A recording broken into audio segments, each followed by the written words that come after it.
Imagine wanting to create a sports brand, but the market already has an absolute ruler. In the 1970s, that ruler was named Adidas. They were on the feet of every Olympic athlete and on every soccer field in the world. You were just a young runner from Portland with a van full of Japanese sneakers. No money and no prestige. It sounds like an impossible mission, right? This is the story of Nike, the brand that didn't just sell footwear. It sold rebellion, sweat, and the idea that anyone can be a hero.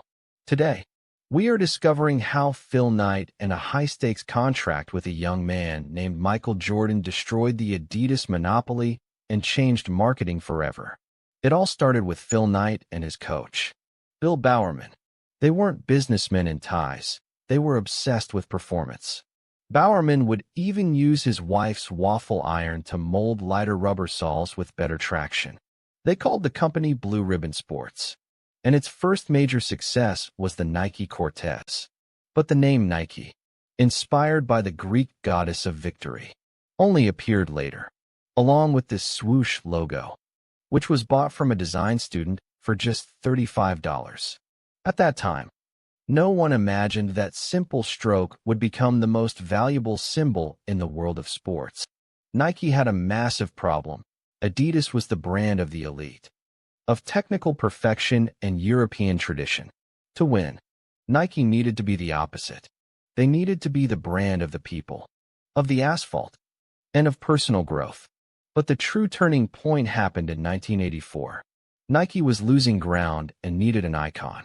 They set their eyes on a young basketball player from North Carolina, Michael Jordan. At that time, basketball was dominated by Converse and Adidas.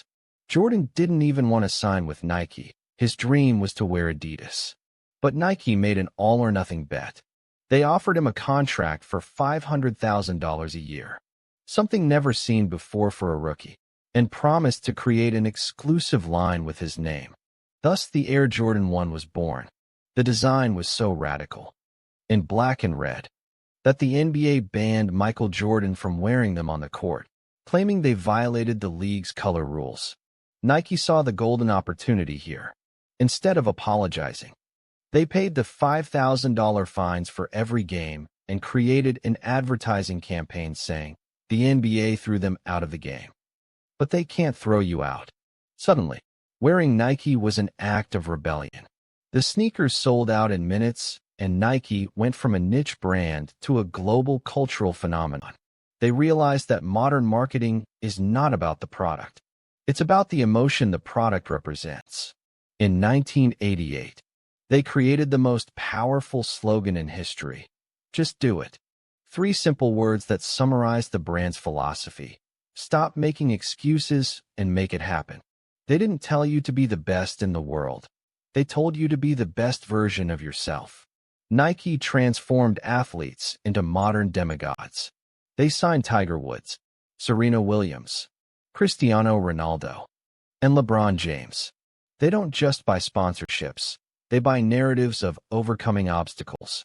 Nike dominates the cultural conversation because it knows that sport is the universal language of human effort. However, the empire also faced heavy shadows. Scandals about working conditions in factories in Asia almost destroyed the brand's reputation in the 90s. Nike had to learn the hard way that, to be the leader, you have to take total responsibility for your production chain. They reinvented themselves through technology and sustainable design. They created the Nike Plus app, entered the digital world with force, and continued to dictate the rules of what is cool on the streets of Tokyo, New York, or Lisbon. Today, Nike is worth over $150 billion.